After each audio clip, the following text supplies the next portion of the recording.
তো আজি আমি আলোচনা কৰিম 2024 5 মাৰ্কৰ এটা ইম্পৰ্টেন্ট PYQ কোৱেশ্চন আৰু এইটো কোৱেশ্চন বহুত বাৰ আহিছে এক্সামত তো কোৱেশ্চনটো চোৱা show that the refractive index of the material of a prism is n21 equal to sin a plus b suffix m divided by 2 sin a by 2 আৰু লগত আৰু এটা কোৱেশ্চন দিছে d suffix m equal to n21 minus 1 into a তো এইটো chapter ৰে optic যেটো chapter আছে তাৰ পৰা প্ৰিজম নামৰ এটা টপিক আছে এই প্ৰিজম টপিকটোৰ পৰা আহিছে আৰু এই প্ৰিজম টপিকৰ পৰা দুটা ইকুৱেশন আমি এস্টাবলিশ কৰিব লাগে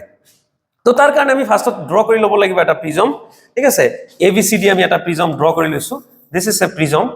ওকে এই প্ৰিজমটোত আমি ইনসিডেন্ট ৰে লম ফাৰ্স্টত সো ইনসিডেন্ট ৰেটো কোনটো হ'ব this is let's say this is a incident ৰে এন্ড এটো কি হৈছে ইয়াৰ মাজেদি গৈছে যোৱাৰ পিছত আকৌ এনেকে ডেভিয়েট হৈছে ঠিক আছে আৰু ইয়াৰ মই নাম দি দিছো P এটোৰ নাম দিছো মই Q এটোৰ নাম দিছো মই R এটোৰ নাম দি দিছো মই S ঠিক আছে আমাৰ প্ৰিজমটোৰ এটোৰ A B C এইখিনি নাম দি দিয়া হৈছে এতিয়া চোৱা এটো যদি সিধা সিধি গলাক হয় তেতিয়া হলে কেনেকৈ হলে হয় সিধা যদি হলাক হয় সিধা যদি যায় এটো এনেকুৱা হ'ব এনেকুৱা হ'ব ওকে এনেকুৱা হ'ব আৰু এটো সিধা গলে এনেকুৱা হলাক হয় এনেকুৱা হলাক হয় ঠিক আছে আচ্ছা তো এটো আকৌ AB সাইড যেটো আছে AB সাইডৰ পাৰপেন্ডিকুলাৰ লাইন ড্ৰ কৰা AB সাইডৰ পাৰপেন্ডিকুলাৰ লাইন আমি ড্ৰ কৰি দিছো AB সাইডৰ পাৰপেন্ডিকুলাৰ লাইন ড্ৰ কৰি দিছো এটো ঠিক আছে আকৌ AC সাইডৰ পাৰপেন্ডিকুলাৰ লাইন ড্ৰ কৰি দিছো আমি ঠিক আছে এতিয়া চোৱা ইয়াতে যেটো এংগল হৈছে এটো এংগল কিমান হ'ব এটো হ'ব R1 এটো হ'ব R2 এটো হ'ব ইনসিডেন্ট এংগল I এটো হ'ব ইমার্জেন্ট এংগল E ঠিক আছে এতিয়া চোৱা এটো ইয়াৰ নাম দি দিছো মই M এটো হল N ওকে তো আমাৰ ডায়াগ্ৰামটো কমপ্লিট হৈছে ইয়াতে দুটা এংগল আমি লিখি দিব পাৰো ইয়াতে এংগলটো মই আলফা দি দিছো আৰু এটো এংগলৰ নাম মই বিটা দি দিছো ঠিক আছে তো আমাৰ ডায়াগ্ৰামটো কমপ্লিট হৈ গল এতিয়া আমি চাম যে ইয়াতে এই দুটা যে বস্তু আছে প্রুফ কৰিব লাগে ইয়াতে যেটো এংগল ডেল্টা দি আমি ডিনোট কৰি দিও ওকে তো সো ফার্স্টত কি হ'ব এই যেটো A Q N R এটো কি বুলি কোৱা হয় কোয়াড্ৰিলেটাৰেল যে কোয়াড্ৰিলেটাৰেল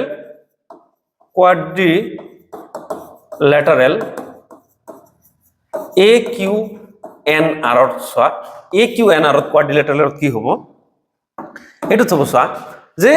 ইয়াৰ অপোজিট দুটা সাইড যেটো আছে অপোজিট দুটা সাইডৰ ভ্যালু কিমান হ'ব প্লাস কিমান হ'ব 180 ডিগ্ৰী হ'ব যেনেকুৱা মই angle A plus QNR equal to কিমান হ'ব 180 ডিগ্ৰী হ'ব ইয়াৰে QNR কিমান হ'ব 180 ডিগ্ৰী মাইনাস এংগল A হ'ব ঠিক আছে আকৌ সোয়া যে ট্রায়াঙ্গল QNR ৰ পৰা ট্ৰায়াঙ্গল QNR ৰ পৰা সোয়া এই R1 plus R2 plus QNR equal to কিমান হ'ব 180 ডিগ্ৰী হ'ব ঠিক আছে তো R1 plus R2 equal to 180 degree minus QNR তো R1 plus R2 equal to কিমান হ'ব 180 ডিগ্ৰী minus QNR কিমান হৈ যাব 180 ডিগ্ৰী minus QNR ৰ ভ্যালু কিমান আছে 180 ডিগ্ৰী ঠিক আছে minus angle A ঠিক আছে তো এটো হ'ব R1 plus R2 এই 180 ডিগ্ৰী মাইনাস হ'ব তাতে ইয়াতে কি থাকিব এংগল A থাকিব আৰু এটো হ'ব ইকুয়েশন মই 1 দি দিছো তুমি যদি লক্ষ্য কৰা ট্ৰায়াঙ্গল MQR ৰ যেটো ডেল্টা আছে ডেল্টাটো হল এক্সটেৰিয়ৰ এংগল এই ডেল্টা এক্সটেৰিয়ৰ এংগল তাৰ ইকুয়াল টু কাৰ সমান হ'ব এই ইন্টেৰিয়ৰ এংগল দুটাৰ প্লাস হ'ব আলফা প্লাস বিটা এতিয়া আলফা মানে কি চোৱা মই ইয়াতে কৰি দিছো যে I ইকুয়াল টু কিমান হ'ব I ইকুয়াল টু হ'ব আলফা প্লাস R1 তো আলফা ইকুয়াল টু কিমান হ'ব যে I মাইনাস R1 ঠিক আছে ঠিক একেদৰে বিটা ইকুয়াল টু কিমান হ'ব beta plus R2 equal to E হ'ব তো বিটা ইকুয়াল টু কিমান হ'ব E মাইনাস R2 তো ডেল্টা ইকুয়াল টু আলফাৰ ভ্যালু কিমান পালো আমি I minus R1 plus bitter value আমি কিমান পালো E মাইনাস R2 এতিয়া চোৱা ডেল্টা ইকুৱেল টু কিমান হ'ব I প্লাছ ই মাইনাছ টু কমন লৈ লোৱা R1 প্লাছ R2 আহি যাব তো delta equal to I plus ই মাইনাছ R1 প্লাছ R2 ইয়াৰ পৰা চোৱা R1 প্লাছ R2 মানে কি হয় R1 প্লাছ R2 মানে হল A এটো হ'ব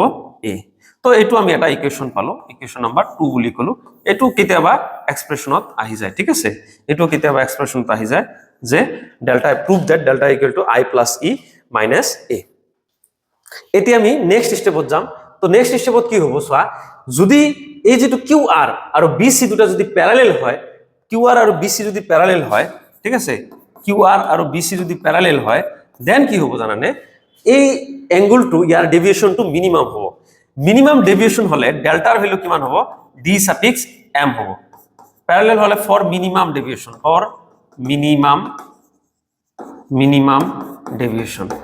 ফর মিনিমাম ডেভিয়েশনত কিমান হ'ব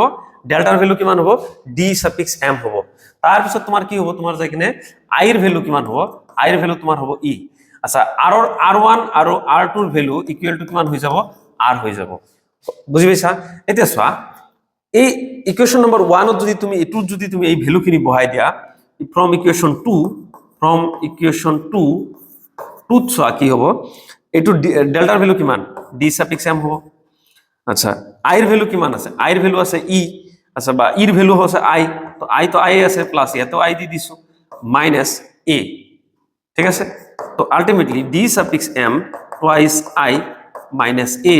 এটু আহি যাব তোমাৰ যাই কিনে যে i ইকুৱেল টু আহি যাব dm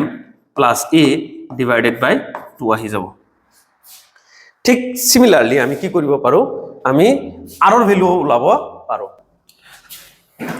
from equation 1 কি আছিল equation 1 ত যে r1 plus r2 equal to আমি কি পাইছিলো a পাইছিলো এতিয়া আমি r1 ৰ ঠাইত যেটো মিনিমাম ডেভিয়েশন আছে r1 r2 ৰ ঠাইত আমি কি বহাই দিম r plus r equal to a ঠিক আছে এটা টুৱাইস r ইকুৱেল টু কিমান হ'ব আমাৰ a হ'ব তো r ইকুৱেল টু কিমান হ'ব a বাই 2 হ'ব তো r ৰ ভ্যালু আমি পাই গলো i ৰ ভ্যালু পাই গলো তো উই নো refractive index কিমান আছিল n21 equal to sin I by sin r তো n21 equal to কিমান হ'ব sin I মানে কিমান আছিল sin I মানে আছিল dm plus a divided by 2 divided by sin r মানে আছিল sin a by 2 ঠিক আছে কিনি আমাৰ এটা পৰ্যায় লৈ হৈ গল যেটো আমাৰ ফার্স্ট পার্ট আছিল the second part to solve for small angle ত কি হয় যে sin theta equal to theta হয় small angle ত কি হয় sin theta equal to theta হয় তো n21 equal to হ'ব sin theta equal to theta হ'ব dm plus a divided by 2 divided by a by 2 তো ultimately dm plus a divided by 2 divided by 2 by a 2 cancel যাব n21 equal to হ'ব dm by a plus a2 are a2 cancel যাব তো থাকিব a by a তো n21 equal to হ'ব dm by a plus 1 তো ইফালে ultimately আহি যাব dm by a plus 1 equal to n21 dm equal to আহি যাব n21 minus 1 তো dm আহি যাব n21 minus 1 into a এটো হল আমাৰ লাস্ট ডিজার্টার আর ইয়াতে তুমি 5 মার্কস পাই যাবা ওকে সো ভিডিও বনাতে বহুত টাইম লাগে বহুত মেহনত লাগে আশা কৰো তোমালোকে বুজি পাইছা কথাখিনি যাতে তোমালোকে মই যিখিনি সম্পূৰ্ণৰূপে বুজাইছো বুজি পাইছা তো please like share and subscribe thank U